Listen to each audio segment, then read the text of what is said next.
Welcome in or welcome back to another episode of You Are the One You Seek. As per usual, of course, I'm your host David, and I am reading from the Jeshua Channelings today. This is a continuation of the last episode, which was From Ego to Heart, Parts 1 and 2, and today I'm reading From Ego to Heart, Parts 3 and 4. This is definitely one of my favorite sections of the whole book, or I should say of these groups of channelings, because it shows a kind of a blueprint for where we're heading and how incredibly cool we really all are. All the just insane amounts of creative power and energy that we possess that we're just beginning to understand even on a small level. And not that we're ever at a point really where we didn't have this. We've always been unified with Source. But when we come here, we do these human lives, or whatever life you're doing. It doesn't have to be human, animal, or non-human intelligence. There's all kinds of different options and choices in the vast universe. But we do it to kind of play a game, kind of feel the differential of being away from this unity that we're used to. And I think the kind of the point of the game is to appreciate and understand love in a way that we couldn't have possibly done never being apart from it. You know, when you only know things as good, you have no reference point for bad or for how good that good is. So I think we're here just to get a whole new perspective on how freaking amazing we have it in our natural state. But we also get to create these new realities, these new dreams and worlds, and everything that we want to create is available to us. We just have to sort of work our way towards understanding before we have that power kind of released back to us. But I believe this is all free will, that we choose to be in these lives, and maybe some of the lives we live don't really have much free will within them. We might be on a more linear track of, I need to experience this particular thing, and you kind of don't have a choice but to experience that, but you ultimately made the choice to have that experience. So I believe there's still ultimate free will, but we kind of limit ourselves as physical beings on purpose. So anyway, this section of the Jeshua Channelings really goes into more detail about the transition from, the old way to the new way. And it's really exciting and encouraging for me. So without monologuing any more about it, let's get right into it. Here we go. From Ego to Heart, Part 3. Letting Go of the Old You. The transition from ego-based to heart-based consciousness progresses along a number of stages.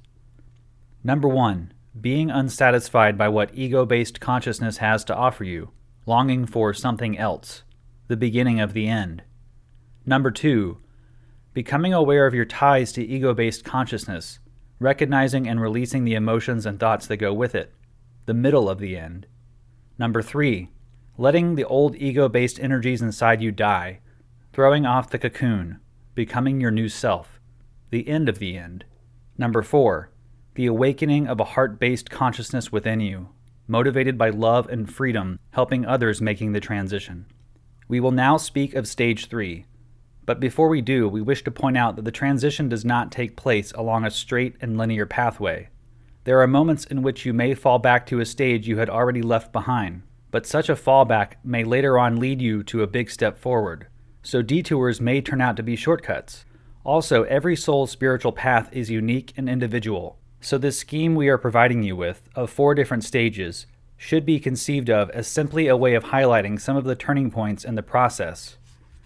Schemes and categories are merely instruments that make visible a reality that cannot be captured by the mind, the mental part of you. After you have accepted your inner wounds and you have healed the traumatized parts of your consciousness as we have described in the previous chapter, your energy shifts. You are letting go of an older you. You are making room for a totally different way of being and experiencing. In this chapter, we would like to explain what happens energetically when you release ego-centered consciousness. What happens energetically when you move from ego domination to heart-based consciousness is that the heart chakra takes precedence over the will or the third chakra. Chakras are spinning wheels of energy located along your spine. These energy centers are all related to particular life themes. For example, spirituality, the crown chakra, communication, the throat chakra, or the emotions, the navel chakra. The chakras are to some extent part of material reality since they are related to specific places in your body, but they are not visible to the physical eye, so you might say they linger in between spirit and matter. They bridge the gap. They form the point of entrance for spirit, your soul consciousness, enabling it to take physical form and create the things that are happening in your life. The heart chakra, located in the middle of your chest, is very much the seat of the energy of love and oneness. The heart carries energies that unify and harmonize. When you draw your attention to this center for a while, you may feel warmth or something opening up. If you do not feel anything, simply let go and perhaps try some other time. The chakra below the heart is called the solar plexus. It is located near your stomach. It is the seat of the will. It is the center that focuses your energy into physical reality. Therefore, it is the chakra that is connected to issues of creativity, vitality, ambition, and personal power. The ego and the will are closely related to each other. The faculty of the will enables you to focus on something either without or within. Your perceptions of reality, of both yourself and others, are greatly influenced by what you want, by your desires. Your desires are often intermingled with fear. You often want something because you feel you are in need of it. There is a sense of lack or neediness beneath. Because of the fears that are present in many of your desires, the solar plexus is often driven by the energy of the ego. The ego especially expresses itself through the solar plexus. Through the faculty of the will, the ego literally puts pressure on reality. Reality has to be squeezed into what the ego wants you to believe. The ego works from a set of basic assumptions about how reality works, which are all fear-based. It presents you with a highly selective picture of reality, since its way of looking is prejudiced towards its own needs and fears. Also, it has to place judgments on everything it notices. There is no room for simply taking note of things. Everything has to be divided in categories, to be labeled right or wrong. When you live from the heart, there is no firm set of beliefs by which you interpret or value facts. You do not hold strong convictions on anything anymore. You have become more of an observer. You postpone moral judgments on any issue since you feel you may not have understood all there is to understand about the situation. Judgments always have something definitive about them, but the heart is not interested in definitions. It always tries to go beyond what seems definite and defined. The heart is open, exploring, and ready to re-examine, ready to forgive. When you use ego-centered willpower, you can sense something pulling on your solar plexus chakra. Using your will in this way is an energetic happening that you can be consciously aware of if you want to. Whenever you feel this pull, accompanied by a strong desire to have things your way, you are trying to mold reality to your wishes. You are trying to force your beliefs upon reality. When you act from the heart, you go along with the flow of things as it presents itself. You are not pushing or forcing. If you work very hard to achieve something and you fail to reach your goals time after time, please ask yourself from what chakra, from what energetic center you are doing it. Also, you can tune into your heart and ask why this thing is not working or why you have to put so much energy into it. Often you try to realize certain goals without having truly gone within and checked with your heart whether this is what really serves you on your inner path to wisdom and creativity. Also, even if your goals do represent your deepest heartfelt desires, you may have unrealistic expectations about the time frame in which things will happen. You may be on a timeline that is not of the heart, but of the personal will. There is a natural rhythm to all things, and it does not necessarily have the pace that you think is desirable. The realization of your goals requires energy to be shifted. Energy shifts often take more time than you expect or wish for. In fact, energy shifts are nothing else but you changing. When you will have reached your goals, you will not be you anymore. You will have become an expanded version of your current self, filled with more wisdom, more love, and more inner power. The time it takes to fulfill your goals is the time it takes to change your consciousness in such a way that your desired reality may enter your actual reality. So if you want to speed up things, focus on you and not so much on reality. Often you even need to let go of your goal in order to be open to receive. This sounds paradoxical, but in fact we are saying only that you need to fully accept your current reality before you can step forward into a new one. If you do not accept your current reality and you are holding on to your goals in a tense way, you are not moving forward.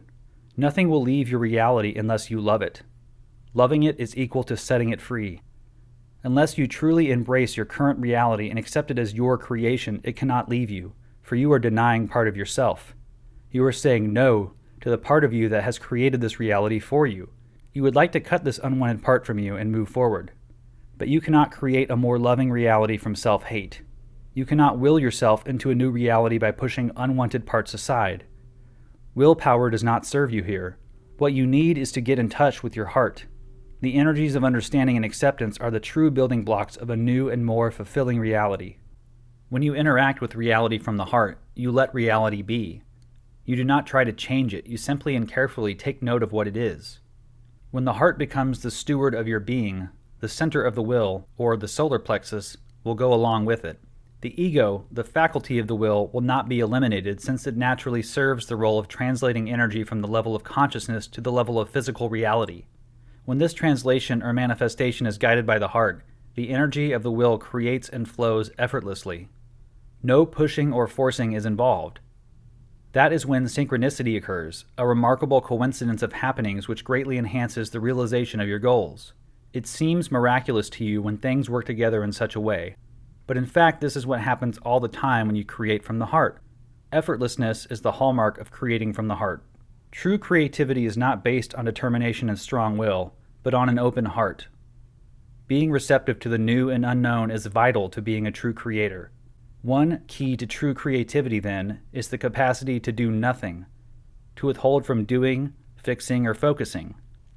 It is the ability to place your consciousness in a purely receptive but alert mode. Only by not knowing, by keeping things open, can you create room for something new to enter your reality. This runs contrary to what much New Age literature says about creating your own reality. It is true that you create your own reality all the time. Your consciousness is creative whether you are aware of it or not. But when you want to create your reality consciously, as many books and therapy teach you, it is essential to understand that the most powerful form of creating is not based on the will, or being active, but on self-awareness, or being receptive. All change in the material world, for example, in the areas of work, relationships, or your material surroundings, is a reflection of changes at the inner level. It is only when inner transformation processes are completed that material reality can respond by mirroring it back to you through changing circumstances in your life. When you try to create from the will, for example, by focusing on or visualizing your goals all the time, you ignore the inner transformation that is the real prerequisite for change. You are creating in an artificial way, and you are bound to be disappointed. You are not creating from the depths of your soul. The soul speaks to you in moments of silence. You truly listen to its voice when you don't know anymore. Often the soul speaks very clearly at times when you give up and throw in the towel. What happens when you give up and despair is that you open up to the new. You release all your expectations and you are truly receptive to what is. The despair is caused by the strong beliefs that you had about what should happen in your life. When reality fails to answer those beliefs, you get disappointed and even desperate at some point. However, if you give up strong expectations and dare to be open to the new, you do not have to reach that point of despair before you get in touch with your soul again. You can become still, receptive, and open to what it tells you without having to be disappointed first. As long as you know exactly what you want, you are often limiting the possibilities that are energetically available to you. This new reality you are looking for, whether a job or a relationship or better health, contains many elements that are unknown to you. Often you think that what you desire is something you know, a nice job, a loving partner, projected into the future. But that is not so. What you are really doing by creating a new reality is going outside of your own psychological borders, and you cannot know now what lies beyond those borders. You can sense very clearly that there is something very desirable there, but you need not narrow it down by focusing or visualizing it. You can simply look forward to it with a sense of openness and curiosity. Really, to create the most desirable reality for yourself, self-acceptance is much more important than focusing your thoughts or your will. You cannot create something that you are not.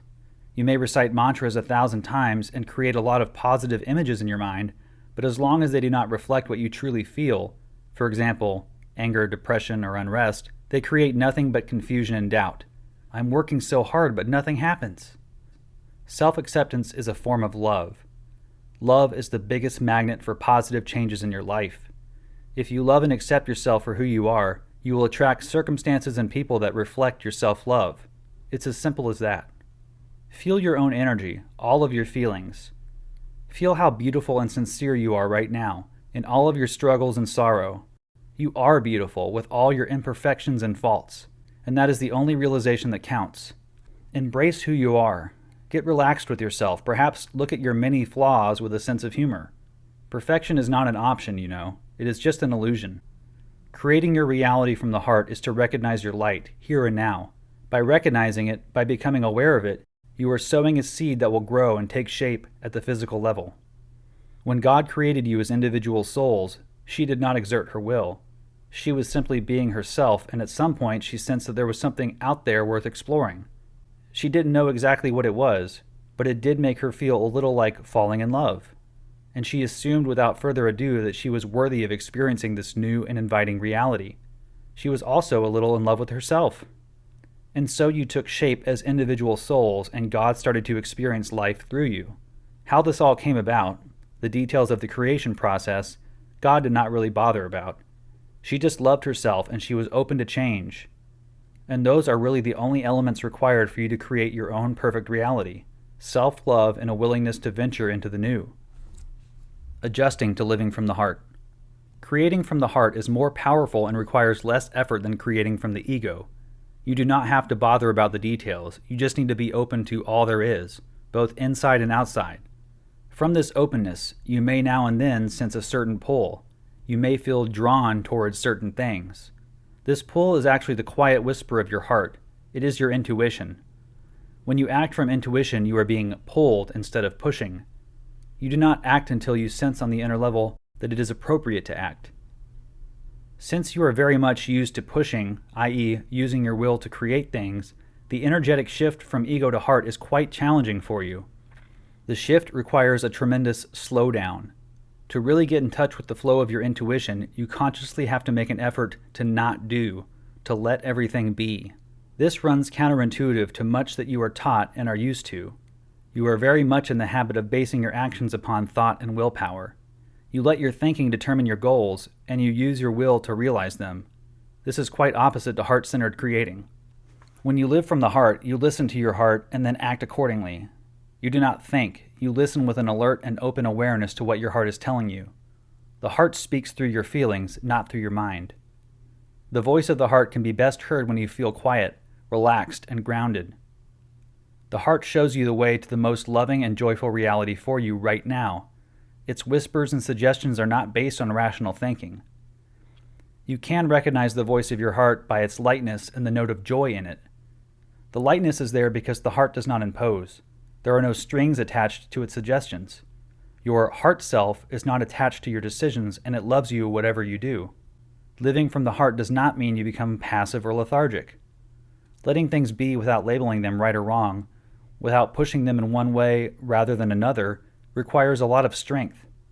It is the strength to be totally present, to face everything there is and just look at it. You may feel empty or depressed or nervous, but you do not try to drive these things away. All you do is surround them with your consciousness. You do not understand the true power of your consciousness. Your consciousness is made of light. When you hold something in your consciousness, it changes because of that. Your consciousness is a healing force if you do not bind it by your thinking and your addiction to doing. Your lives are filled with the dictatorship of the mind and the will, the primacy of thinking and doing. Note that both the mind and the will work with general rules. There are the general rules of logical thinking. They are the rules of logic. There are general strategies for putting thought into matter. They are the rules of project management. But these are all general tenets. General guidelines and rules always have a mechanical component. They are applicable to all or most individual cases, otherwise they would be of little use. Now, intuition works very differently. Intuition is always tailored to one person at one particular moment. It is highly individualistic. Therefore, it cannot be subjected to rational analysis or to general rules. To live and act according to your intuition, therefore, asks for a high level of trust, for your choices are then purely based on what you feel is right, instead of what other people's rules say is right. To live from the heart thus asks you not to just release the habit of overusing your mind and your willpower, it also challenges you to truly trust yourself. It will take time to learn to listen to your heart, to trust its messages and act upon them. But the more you do so, the more you will understand that it is only by surrendering your worries and doubts to the wisdom of your own heart that you will find inner peace. When you proceed along this path and you enter the third stage of the transformation from ego to heart, you will find inner peace for the first time. You will realize that it is the urge to control reality through thinking and willing that makes you restless and anxious. When you release control, you allow the magic of life to unfold. All you have to do is listen. Be alert to what is happening in your life, to what your feelings are towards other people, and to what your dreams and desires are. When you are alert to what is happening inside you, reality will provide you with all the information you need to act appropriately. For example, you may be aware of a desire in your heart for a loving relationship in which you truly communicate with one another. If you just notice and accept this longing without trying to do something about it, you will be amazed about how the universe will respond to it. By not drawing any conclusions, by just holding the longing in the light of your consciousness, your call will be heard and answered. It may take longer than you expect, for there are energy shifts that have to take place before certain longings can be fulfilled. But you are the master, the creator of your energetic reality. If you create it from fear, reality will respond accordingly. If you create it from trust and surrender, you will receive everything you desire and more. From Ego to Heart, Part 4. We have distinguished 4 stages in the transition from ego-based to heart-based consciousness. Number 1, being unsatisfied by what ego-based consciousness has to offer you, longing for something else, the beginning of the end. Number 2, becoming aware of your ties to ego-based consciousness, recognizing and releasing the emotions and thoughts that go with it, the middle of the end. Number 3, letting the old ego-based energies inside you die, throwing off the cocoon, becoming your new self, the end of the end. Number 4, the awakening of a heart-based consciousness within you, motivated by love and freedom, helping others making the transition. We will now speak of the last stage, which is stage 4, opening up to spirit. When you have entered stage 4, you have found a place of peace and quiet inside of you. You frequently make contact with the silence in your heart that you know is of the eternal. Everything you experience is relative compared to this unlimited and all-embracing being. This place of peace and silence inside of you has also been called spirit. In your esoteric traditions, a distinction is made between spirit, soul, and body. The body is the physical dwelling place of the soul for a limited amount of time. The soul is the non-physical, psychological anchor of experience. It carries the experiences of many lifetimes. The soul develops over time and slowly grows into a many-faceted stone of beauty, every facet reflecting a different type of experience and the knowledge based on it. The spirit does not change or grow in time. Spirit is outside of time and space. The spirit in you is the eternal, timeless part of you that is one with the God that created you. It is the divine consciousness that is the foundation of your expression in space and time. You were born from a realm of pure consciousness, and you carried part of that consciousness within you throughout all your manifestations in material form. The soul partakes of duality. It is affected and transformed by its experiences in duality. The spirit is outside of duality. It is the background against which everything develops and evolves. It is the alpha and omega, which you might simply call being or source. Silence, outer but especially inner, is the best entrance to experiencing this ever-present energy, which is you in your deepest core. In silence, you can get in touch with the most miraculous and self-evident thing there is: spirit, God, source, being. The soul carries memories of many incarnations. It knows and understands much more than your earthly personality. The soul is connected to extrasensory sources of knowledge, such as your past life personalities and guides or acquaintances on the astral planes. Despite this connection, the soul can be in a state of confusion, ignorant of its true nature. The soul can be traumatized by certain experiences and therefore remain in a place of darkness for some time. The soul is continually evolving and gaining understanding of the duality inherent in life on earth. The spirit is the immovable point within this development. The soul can be in a state of darkness or enlightenment. Not so the spirit. Spirit is pure being, pure consciousness. It is in the dark as well as in the light. It is the oneness underlying all duality. When you have arrived at stage 4 of the transformation from ego to heart, you connect with spirit. You connect with your divinity.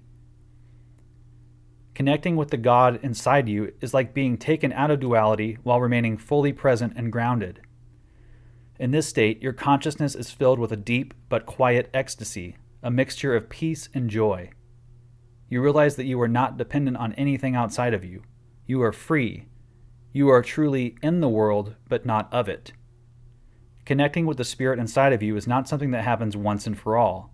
It is a slow and gradual process in which you connect, disconnect, reconnect, and gradually the focus of your consciousness moves from duality to oneness. It reorients itself, finding that eventually it is drawn to silence rather than to thoughts and emotions. By silence, we mean being fully centered and present, in a state of non-judgmental awareness. There are no fixed methods or means to get there. The key to connecting with your spirit is not to follow some discipline, like meditating or fasting, etc., but to really understand. Understand that it is silence that brings you home, not your thoughts or emotions. This understanding grows slowly as you are increasingly aware of the mechanism of your thoughts and emotions. You let go of old habits and open up to the new reality of heart-based consciousness. Ego-based consciousness inside you withers and slowly dies. Dying is not something you do. It is something you allow to happen. You surrender yourself to the dying process. Death is another word for change, transformation. This is always so. Death is always a releasing of the old and an opening up to the new. Within this process, there is not one single moment in which you are not, i.e., in which you are dead by your definition. Death as you define it is an illusion. It is only your fear of change that makes you fear death. You are afraid not only of dying physically, but also of dying emotionally and mentally during your lifetime. But without death, things would become fixed and rigid. You would become the captive of old forms, a worn-out body, outdated thought patterns, limiting emotional reactions. Suffocating, isn't it? Death is a liberator. Death is a cascade of fresh water that breaks open old, rusty gateways and propels you into new areas of experience. Do not fear death. There is no death, only change. The passage from ego-based consciousness to heart-centered living is in many ways a death experience. The more you identify yourself with spirit, with the God inside you, the more you release things that you used to worry about, or that you used to put a lot of energy into. You realize on deeper and deeper levels that there is truly nothing to do except to be. When you identify with your beingness instead of the fleeting thoughts and emotions that pass through you, your life is affected immediately. Spirit is not something abstract. It is a reality that you can truly bring down into your life. Being in touch with this purest of sources will eventually change everything in your life. God or source or spirit is by its nature creative, but in ways that are nearly incomprehensible to you. Spirit is silent and perennial and yet creative. The reality of the divine cannot really be grasped by the mind. It can only be felt. If you allow it into your life and you recognize it as the whisperings of your heart, everything slowly starts to fall into place. When you are tuned into the reality of spirit, the silent awareness that is behind all of your experiences, you stop pushing or forcing your will upon reality. You allow things to fall back into their natural state of being. You become your natural, true self. This all occurs in a harmonious, meaningful way. You experience that things come together in a way that has a natural rhythm, a natural flow to it. All you have to do is stay tuned into this divine rhythm and let go of fears and misunderstandings that make you want to intervene, helping others from the level of spirit. When you have made the transition from ego-based to heart-based consciousness, you are more or less continually in touch with the divine flow of being inside. In this state of being, there is no need or desire to help others, but it comes naturally to you. You draw it to you, but not through the will. Energetically, you are now emitting certain vibrations. Something is present in your energy field which draws people to you. It is not something you do, but something that you are. There is a vibration available in your energy that can help them get in touch with their own divine self. You can be a mirror to them in which they can see a difficult problem or condition actually being released and transformed into the energy of the solution. They can sense the energy of the solution, which is always founded upon contact with the divine self in your being. You are able to teach them something, and the teaching takes place by you being yourself. It is not by you transmitting knowledge or using certain methods that you teach and heal. It is by allowing yourself to be just who you are, and by expressing yourself as you find most joyful, that your presence becomes truly helpful. It is by sharing yourself with others that you make available a space of healing for them that they may choose to enter or not. That is up to them. As a healer or therapist, you really have only to keep in touch with the divine inner flow, with the silent awareness that is spirit. It is really this connection that moves people and lifts them into a higher, freer state of awareness, if they choose it. If they do, it will occur in a rhythm and flow that is their own. Being there for others in this way has a very neutral feeling tone to it. It represents a level of detachment where you release your personal desire to change or cure others. Such a desire, displayed by all lightworkers at some stage, does not stem from a true understanding of the inner road that people want to travel to find their own truth. Most people need to go to the bottom of certain issues before they are truly ready to release them. When they do so, they really own the solution to the issue, and this gives them deep satisfaction. Perhaps you recognize this within your own life and the issues you struggled with. Please be aware of this and do not struggle to keep people from hitting bottom. If they are determined to go there, they will go there in spite of all that you say or do. It is better to not be emotionally involved with the people you help. The emotional involvement invites in the personal will to cure or transform others. This personal desire does not help others. It may actually cause blocks in their healing process. Whenever you want people to change, you are not in a space of love and allowance. They sense this. You may think that you are observing and reading them, but they are keen readers of you as well. In stage 4 of the transition from ego to heart, it is about transcending the level of the soul and rising to the level of the spirit. We do not mean to say that the soul is in any way less than spirit, of course. The point is, you are greater and more encompassing than your soul. The soul is a vehicle for experience. By identifying with spirit in you, with your divine self, all the things that you have experienced in many, many lifetimes fall into place. You rise above the experiences by not identifying yourself with any one of them. This has a healing effect upon the soul.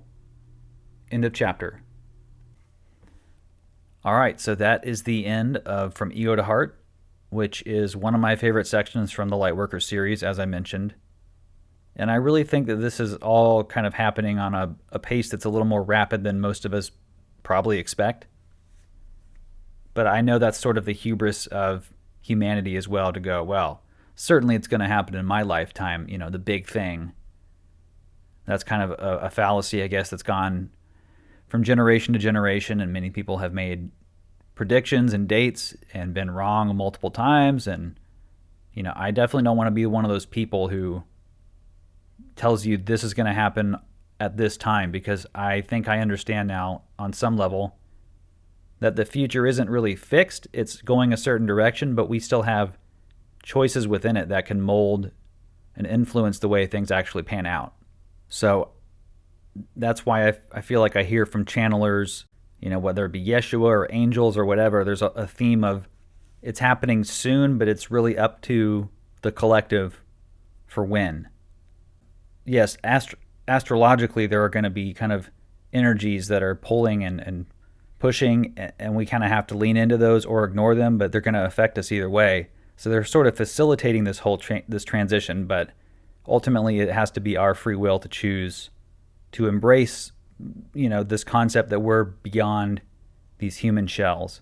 And it just seems like it's exploding on every front. There's little hints of it at every corner, even in the science world, with quantum physics, I keep seeing articles about how AI could prove that we live in a simulation, things like that just, to me, point to an awakening on a pretty broad level happening much sooner than later, especially because there's so many other negative energies that are kind of peaking right now.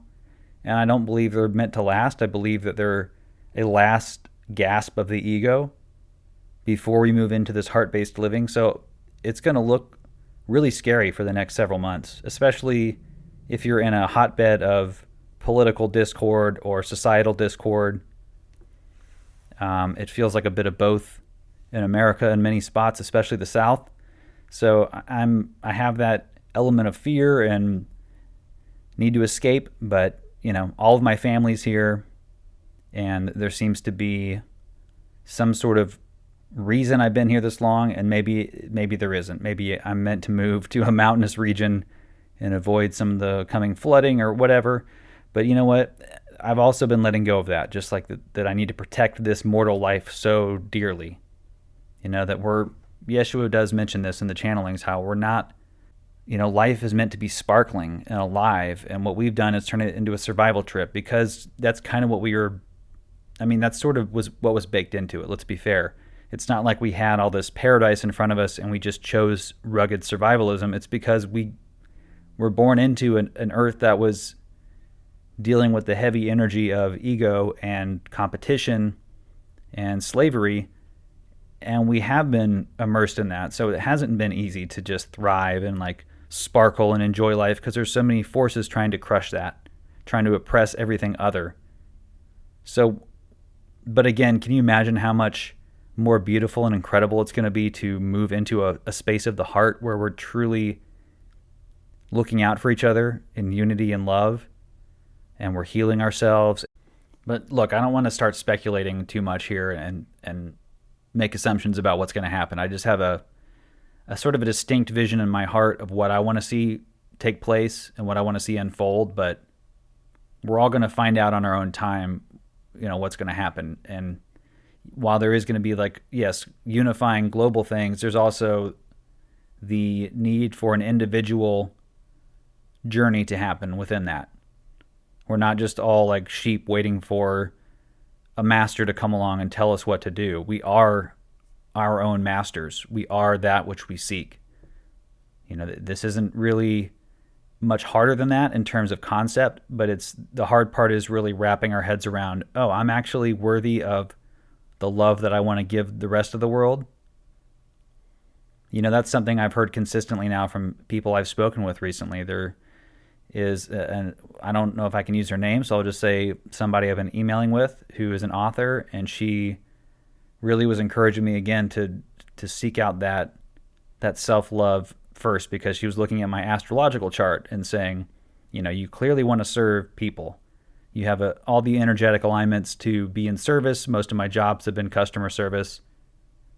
And she explained, but you haven't applied that to yourself. You haven't served yourself in a way that you have found the love for yourself that you need to find to be able to truly radiate that to help other people.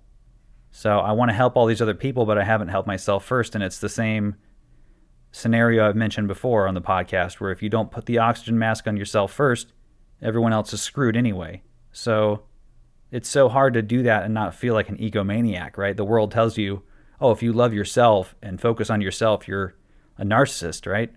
And there's an unhealthy level of that, I guess, depending on it's really how you apply it. If you look at yourself as better than other people and that's why you're focusing on yourself, then yeah, that's going to probably be a destructive force in your life. But if you look at it as we're all worthy of the self-love that kind of surpasses our expectations, then you see everyone else as equal and you're not putting yourself on a pedestal. So there's a more organic flow with really what self-love is meant to be. But, I don't have all the answers there. I just know it's something I have to work on, because I've had a long history of self-loathing and seeing myself as the problem and not the solution. And that's been the root of my problem, is the wrong perspective on who I am. So yeah, this podcast is really a documentation on my journey to understanding self-love and hopefully helping others, ask themselves a few more questions about their own value. That would make me absolutely just so stoked if even a couple hundred people, end up really going down a different path in their journey, where they're really starting to open up to the love for themselves that they need to explore, just by hearing someone encourage them to even embrace that idea on some level. So I hope that I can be a part of that. That would be great. But I know that, like Yeshua says in the channelings, we're here to save ourselves. We're not here to save everyone else. We're not here to look to gurus and pastors and preachers and politicians and billionaires, whoever that we idolize, athletes.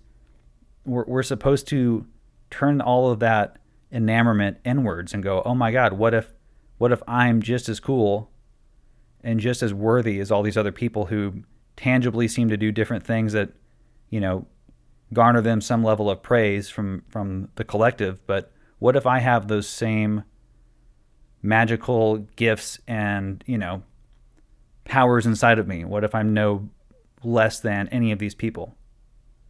And it takes time. Your ego's going to spit back to you. Obviously, you're not, insert your, for me, it's Tom York, right? Obviously, you're not Tom York. You can't write songs like him. You can't sing like him. You're not Tom York, dude. But I don't need to be a replica of somebody to have the same creative spark of divinity within me. It's not about, again, a competition, which is what the ego wants to make it. Well, you're not as good as. Well, it's not about comparing yourself. It's about seeing yourself as equal on a larger scale. All right. Well, I don't know why I feel like trying to reiterate what I've just read about, but doing it in a less smooth and articulate way as Jeshua, but I guess just trying to apply my own personal understanding of it and how it's sort of navigating me in my life. I have been encouraged to write a book recently by 2 different authors, so that's something I'm definitely thinking about. I don't have, again, a distinct voice that I'm channeling other than my own, and I think there is a lot in my story that would be helpful for people who are in similar situations, but yeah, I'm not sure about all that. We'll see. But in the meantime, if you want to go ahead and hit like or subscribe or any of the important social media stuff to help support this channel, that would be awesome. No requirements or expectations there, but if you did enjoy the video or got anything out of it, or the audio, yeah, just hit like, leave a review, send me an email. You have the keys 639@gmail.com, or you can find me on Instagram at You Are The One You Seek. And with that being said, I hope, as usual, that you go in love and light, and namaste.